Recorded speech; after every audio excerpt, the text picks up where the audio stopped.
കൂട്ടിയില്ല. ആകെ 2 തോൽപാത്രമാണ് കയ്യിൽ കൊടുത്തത്. ആ 2 തോൽപാത്രത്തിൽ ഒന്നിൽ വെള്ളമാണ്, മറ്റൊന്നിൽ ഈത്തപ്പഴമാണ്. അത് 2-3 ദിവസം കഴിഞ്ഞപ്പോ തീർന്നുപോയി. ഇനി എങ്ങനെയാണ് പിടിച്ചു നിൽക്കുക എന്ന് ഹാജറ ബീവി ചിന്തിക്കുമ്പോ അടിയിൽ വലിയ കുത്തൊഴുക്കാണ്, പരീക്ഷണാണ്. നിർത്തി വെക്കണോ ഈ പ്രയാണം, ഈ സാഹസം നിർത്തണോ, എന്നെ കൊണ്ടാകൂല എന്ന് പറയണോ? നിർത്തിയില്ല. ശാന്തയായി മുകളിലൂടെ ശാന്തയായി ഒഴുകി. പിന്നെ പുഴ അക്കോമഡേറ്റ് ചെയ്യുവാൻ പുഴ പഠിപ്പിക്കുന്ന 4ാമത്തെ സന്ദേശം, ഒരു പ്രളയം വന്നാൽ, ഒരു മലവെള്ളപ്പാച്ചിൽ വന്നാൽ, ഒരു വോൾക്കാനോ വന്നാൽ, ഒരു ഉരുൾപൊട്ടൽ വന്നാൽ, മലയുടെ മുകളിൽ നിന്ന് മല ചവച്ചു തുപ്പുന്ന മാലിന്യങ്ങളെ പുഴ അതിന്റെ മാറിടത്തിലേക്ക് 2 കൈയും നീട്ടി സ്വീകരിക്കുകയാണ്.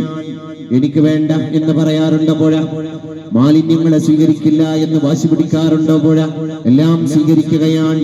ഹാജറ ബീവി ജീവിതത്തിന്റെ ത്യാഗം സ്വീകരിച്ച മക്കയുടെ മരുപ്പറമ്പിലെ ഒരു പുഴയാണ് എന്ന് ചരിത്രം നമ്മളെ പഠിപ്പിക്കുകയാണ്. അതുകൊണ്ട് ഹജ്ജ് മോട്ടിവേഷൻ ആവണേ എങ്ങനെയാലോ? നമ്മൾ പൈസ എടുത്ത് നമ്മൾ അവിടെ പോയി ഹജ്ജ് ചെയ്തു എന്നുള്ളതല്ല.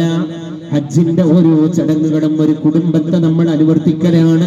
ആ കുടുംബത്തെ നമ്മൾ ഫോളോ ചെയ്യലാണ്. അങ്ങനെ വാപ്പ പോവാണ്, കുട്ടിന്റെ വാപ്പ എന്നല്ല അമ്മമാര് പറയല് ഭർത്താവിനെ പറ്റി. ഇവന്റെ വാപ്പ, നിന്റെ വാപ്പളാന്ന് പറയണേനേക്കാൾ അവര് പറയുന്നത് ഇവന്റെ വാപ്പ.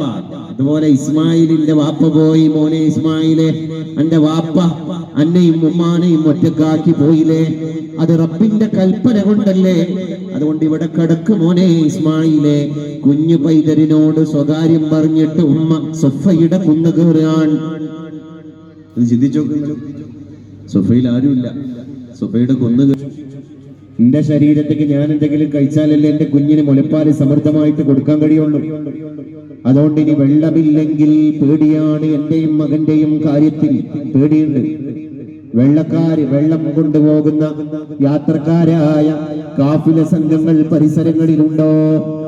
അതൊന്ന് വീക്ഷണം നടത്തണമെങ്കിൽ ഒരു ഉയർന്ന കുന്നിന്റെ മുകളിൽ കയറണ്ടേ? എന്നാലല്ലേ പരിസരത്ത് ഏതെങ്കിലും കുന്നിൻ ചെരുവ് കൂടെയോ മരിപ്പറമ്പിലൂടെയോ യാത്രാ സംഘങ്ങളോ ദൗത്യസേനകളോ കാഫില കൂട്ടങ്ങളോ പോകുന്നുണ്ടോ എന്ന് മനസ്സിലാവുള്ളൂ.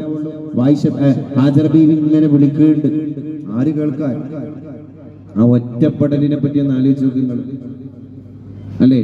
ആ ഒരു ഒറ്റപ്പെടലിനെ പറ്റി നമ്മളൊക്കെ ജീവിതത്തിൽ പലപ്പോഴും ഒറ്റപ്പെടുമ്പോ നമുക്കുണ്ടാകുന്ന തീവ്രമായ സഫോക്കേഷൻ നമ്മൾ ചിന്തിക്കണം. ഇതൊരു പെണ്ണിങ്ങനെ അനുഭവിക്കാൻ ഭർത്താവ് കൂടെ ഉണ്ടാവും. ഒന്ന് കോൾ ചെയ്താൽ കിട്ടോ? ഒന്ന് വീഡിയോ കോൾ ചെയ്യാൻ പറ്റും. എന്നാൽ ഭർത്താവിന്റെ സാന്നിധ്യം ഇല്ലെങ്കിൽ ഭർത്താവ് ഏതെങ്കിലും ഫ്രണ്ട്സിനെ, ബന്ധപ്പെട്ട അസോസിയേഷനെ ഏൽപ്പിച്ചിട്ടുണ്ടോ? ഒരു മനുഷ്യല്ലല്ലോ. ഹജ്ജ് എന്താണ് എന്ന് നമ്മളെ പഠിപ്പിക്കാൻ. പറഫയിലും മിനയിലും മുസ്ദലിഫയിലൊക്കെ പോകുമ്പോൾ ലക്ഷക്കണക്കിന് ആളുകൾ അപ്പുറത്തും ഉണ്ട്. അതുകൊണ്ടാണ് ഞാൻ പറഞ്ഞ ഹൃദയത്തിൽ ഒരു ചിന്ത. സഫയിൽ ഇങ്ങനെ വിളിച്ച് ആരുമില്ല കേൾക്കാൻ. സഫ ഇറങ്ങാൻ അടുത്ത കുന്നിലേക്ക് പോവാണ്, മറുവയിലേക്കാണ് പോകുന്നത്. ദൂരത്തിലുണ്ട് 7 കുന്നുകൾക്കിടയിൽ പൂർത്തിയാകുമ്പോഴേക്ക് നമ്മളൊക്കെ 2.5 കിലോമീറ്റർ ഈ കാലുകൊണ്ട് താണ്ടിയിട്ടുണ്ടാകും. അപ്പൊ സഫയിൽ നിന്ന് മറുവയിലേക്കുള്ള ദൂരത്ര. അവിടേക്കൊരു ഉമ്മ ഓടുകയാണ്. ഓട്ടത്തിന്റെ ഇടയിൽ നടുവിൽ വെച്ച് ബേജാറ് കൂടാൻ കാരണം മകന്റെ ശബ്ദം കേൾക്കുന്നുണ്ട്. തവാഫ് ചെയ്യുന്ന കഅബാലയത്തിന്റെ മതാഫിന്റെ മരുപേടി പറയണേ. ഹാജറ ബീവിയും മോനും ഹജ്ജിനായി തേടി ആ മരുഭൂവിൽ കിടന്നേ.